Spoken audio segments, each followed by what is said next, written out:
has withdrawn as its paramilitary rivals, the Rapid Support Forces, advance on Wad Madani. Up to 300,000 people have since fled from a city that was a safe haven for many displaced people. And for more, I'm joined now from Nairobi by Clementine Dikweta Salami. She's the United Nations Humanitarian Coordinator in Sudan. Clementine, it's good to have you with us. Talk to me about what is the situation right now in Wad Madani? The situation in Wad Madani is very desperate. I would say we are extremely concerned.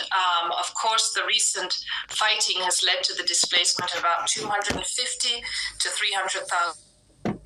We're concerned by the vulnerable people that remain there. So the fact that we've had to suspend our activities in terms of our presence, our physical presence there. We still try to, of course, monitor the situation at a distance, but that is in no way ideal. Of course, our concerns about the ability for the population there to access health services for those that are injured and wounded. We have some concerns about the hospital infrastructure, but we've tried to make sure that through our engagement with the RSF, that there is a clear message passed to them that they have a responsibility. Ours is not a request. It's really to underline that they have a responsibility to make sure that civilian infrastructure is not invaded, that people have access to medicine, that people also have the right to leave if they so choose as well. And how would you assess the overall humanitarian situation in Sudan at the moment? It is dire. It is dire. We're 8 months into the conflict, and quite frankly, we don't see the fighting abating. We've had mass departures from the country. 1.3 million have left the country as refugees, but we also have a significant IDP population, and we're looking about 7 million people that are displaced internally. We struggle to access these populations. We face a number of bureaucratic and access impediments. Insecurity, of course, is key, but also some of the bureaucratic measures that we need to comply with that would allow us to move freely throughout the country and to protect as well as assist the people. We have a cholera outbreak. We have about 7,700 cases of cholera. We've already registered 216 deaths.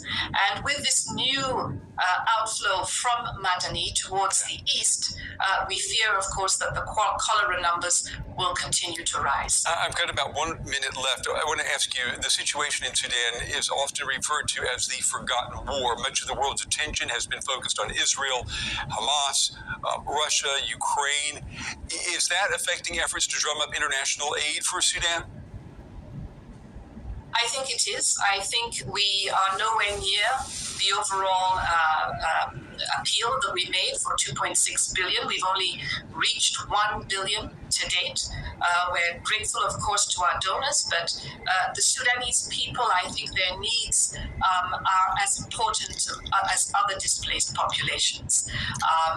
And that there should be greater efforts to mobilize resources. But of course, what the people want is a ceasefire. They want an end to the conflict, an end to a situation in which many have lost their family members. They find themselves in desperate situations. We're struggling to keep the pipelines open. So these are the messages that I think need to be heard. But more importantly, we need the support at this time in an urgent manner. So many people in Sudan, so many people around the entire globe are just wishing for peace at the end of this troubled year. Humanitarian Aid Coordinator for Sudan, Clementine Dikweta Salami, we appreciate your time tonight.